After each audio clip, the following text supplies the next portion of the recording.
They say America was founded on freedom, but beneath the ideals, something else stirred. Hunger. Not the hunger of starvation, but of expansion. Of more land, more power, more everything. From the moment 13 colonies broke their chains, the new nation was already reaching west, beyond the forests, over the rivers, into the unknown. But the land wasn't empty. It was alive. With people. With nations. With stories thousands of years old. Still, the dream was clear. To stretch from sea to shining sea. To paint the continent red, white, and blue. And so began the march. Treaties made and broken. Borders pushed. Territories bought, fought for, and taken. It was called manifest destiny, the divine right to expand, to civilize, to conquer. But at what cost? Every new line on the map was a fracture somewhere else. Every wagon westward left someone behind. And every step toward the Pacific meant pushing someone else into the past. Some called it destiny. Others called it theft. Either way, the United States didn't just grow. It consumed. It absorbed land, swallowed nations, and reshaped the world in its image. This isn't just a story of how America expanded. It's a story of ambition and erasure, of maps redrawn in blood and ink, of a hunger that built a superpower and buried countless others. So ask yourself, was this greatness achieved or taken? Because to understand America's rise, you have to follow its footsteps west and count what was left behind. When the American Revolution ended in 1783, the ink was still drying on the new nation's birth certificate, the Treaty of Paris. The United States, barely a nation, suddenly owned land stretching all the way to the Mississippi River. But to the settlers, that wasn't enough. Beyond the tree line, past the Appalachian Mountains, there was more. More forests, more rivers, more land that whispered promise. This was the frontier, untamed, vast, and rich. To the young republic, it was an opportunity.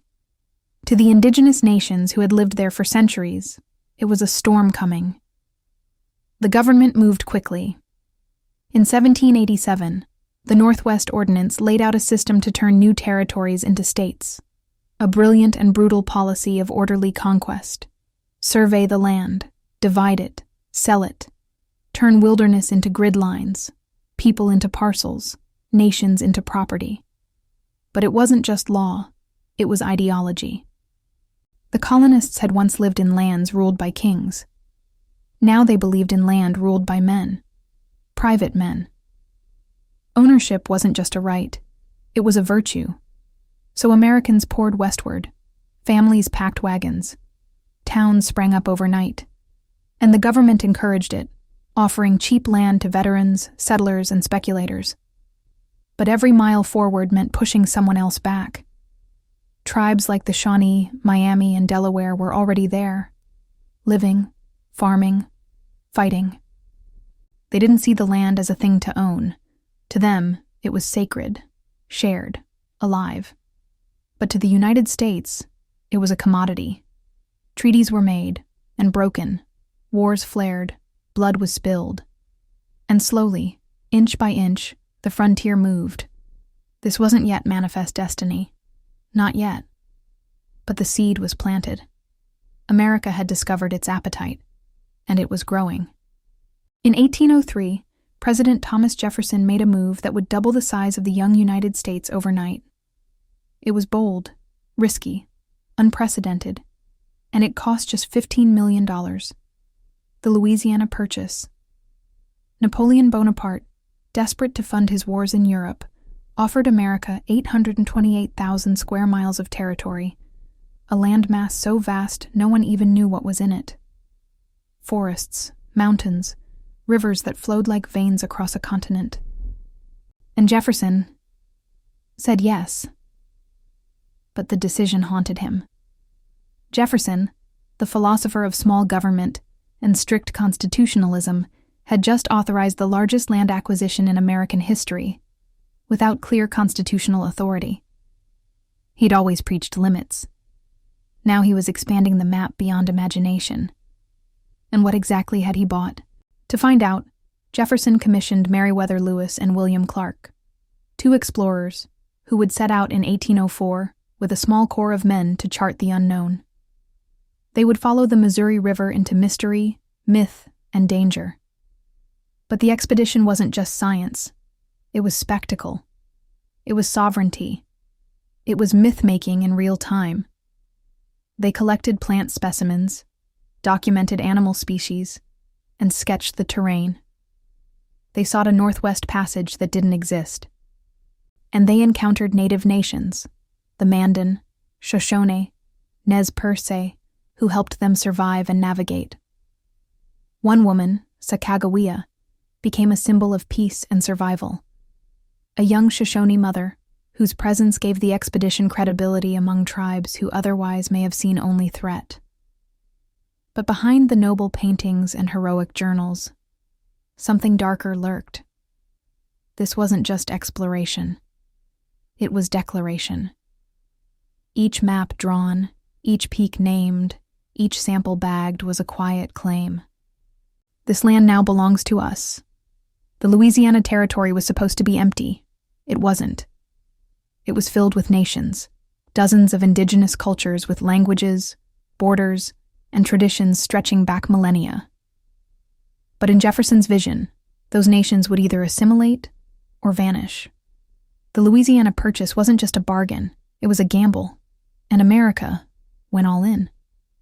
Because with this new frontier came something intoxicating: endless land, endless dreams, and the growing belief that nothing, not rivers, not treaties, not people, could stop America's westward hunger. By the 1840s, America was no longer just a country. It was a prophecy. The phrase was coined by journalist John L. O'Sullivan, manifest destiny, the belief that the United States was divinely ordained to stretch from sea to shining sea. It wasn't a policy. It was a fever, one that seized the hearts of settlers, politicians, and generals alike.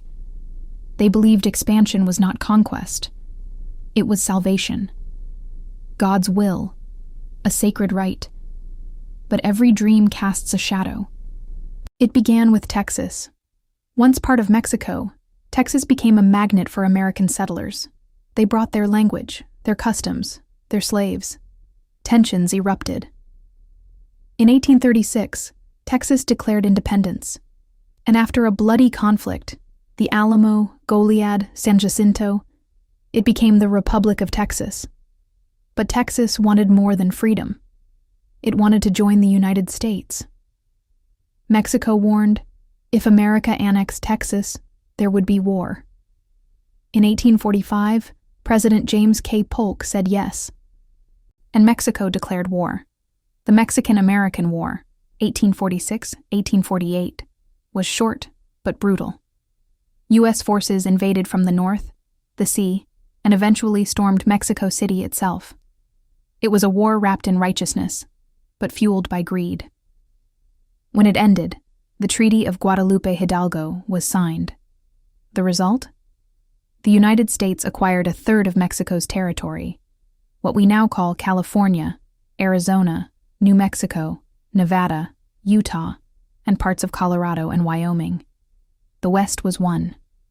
But at what cost? Mexico was shattered. Tens of thousands lay dead, and native nations, caught in the crossfire or targeted directly, saw their lands flooded by a tidal wave of settlers, railroads, and soldiers. Resistance, from the Apache, Comanche, Navajo, was met with massacres and removal. The dream of manifest destiny took everything: land, lives, language, identity. And in its wake, America stood taller, prouder, hungrier than ever. It had reached the Pacific. But it wasn't full, not yet. Every mile America gained came at a cost, one paid in blood, silence, and broken treaties. In 1830, President Andrew Jackson signed the Indian Removal Act, a law that gave legal cover to ethnic cleansing. The goal, move Native American tribes from their ancestral lands in the southeast to barren lands west of the Mississippi. The justification? Progress. The reality? Forced death marches. What followed was one of the darkest journeys in American history. The Trail of Tears. Over 60,000 people, Cherokee, Muskogee, Seminole, Chickasaw, and Choctaw, were forcibly uprooted. They walked hundreds of miles without shelter or adequate food. Nearly a quarter died along the way, from disease, starvation, or exposure. Not a war, not an accident, a government policy. But even the Indian Territory they were sent to wouldn't remain untouched, because soon came gold. In 1848, California shimmered with the promise of sudden fortune. The gold rush brought over 300,000 people westward, blazing trails, cutting forests, building boomtowns. The Oregon Trail followed, snaking through plains, deserts, and tribal lands. Wagon wheels rolled over sacred sites, and settlers carried rifles, not respect. Treaties made with tribes were broken, reservations shrank, boundaries were moved, again and again. Then came the steel. The Transcontinental Railroad was the artery of empire. By 1869, it connected east to west, cutting through native territory, mountains, and sacred hunting grounds. Towns sprang up. Military forts followed, and with them, forced removal intensified. Buffalo, the lifeblood of plains tribes, were slaughtered en masse, not for meat, but to starve the native population into submission. From millions to near extinction in just a few decades. Children were taken from their families, sent to assimilation schools where they were stripped of language, culture, identity, haircut, names changed, told to forget who they were. One official called it, "Kill the Indian, save the man." But it wasn't salvation. It was erasure. By the end of the 19th century, Native nations had lost 98% of their land. Their cultures nearly dismantled. Their histories rewritten or ignored. Also, the dream of manifest destiny could thrive. The land was conquered, but the soul of a people was nearly destroyed. By the late 1800s, the continental frontier was nearly gone. The coasts had been reached, the West had been won, and yet the hunger for land, for reach, for power, remained. So America looked beyond. In 1867, Secretary of State William Seward struck a deal that many laughed at. He bought Alaska from Russia for $7.2 million, 2 cents an acre. Critics called it Seward's folly, an icebox of snow and silence. But Alaska was more than frozen land. It held timber, fur, gold, and later oil. It stretched America's reach toward Asia and cemented its position in the North Pacific. It wasn't folly. It was foresight. Then came Hawaii, a chain of volcanic islands, lush, fertile, and independent. For centuries, it had been a sovereign kingdom. But in the late 1800s, American sugar planters grew powerful, backed by U.S. business interests and military might. In 1893, they staged a coup, overthrowing Queen Liliuokalani, with help from U.S. Marines. 5 years later, under President McKinley, Hawaii was annexed. No war, no vote, no consent. Just a flag raised over stolen land. Why? Strategy. Hawaii sat at the crossroads of the Pacific, a naval prize, a future launching pad for American power, one that would prove crucial in wars to come. With Alaska and Hawaii, America wasn't just growing. It was transforming, from a continental power into an empire. No longer was expansion about farmland or frontier. It was about control, presence, projection. And for the first time, the United States looked across oceans and saw itself as a global force. But at what cost? A queen dethroned, a kingdom lost, and indigenous voices once again buried beneath ambition. The United States was built on expansion, from 13 fragile colonies to a continent-spanning nation. It was bold, It was relentless. It was triumphant. But it was not without a cost. Every mile gained was a promise broken.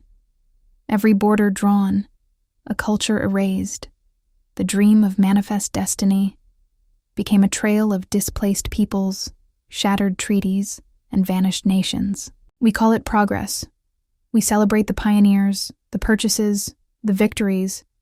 But what do we choose not to see? The voices silenced. The land claimed, but never truly ours. The stories buried beneath the flags we raised. So the question remains, did America grow, or did it consume? This is not just history. It is legacy. And whether we remember it fully, or only in part, will define what kind of nation we truly are.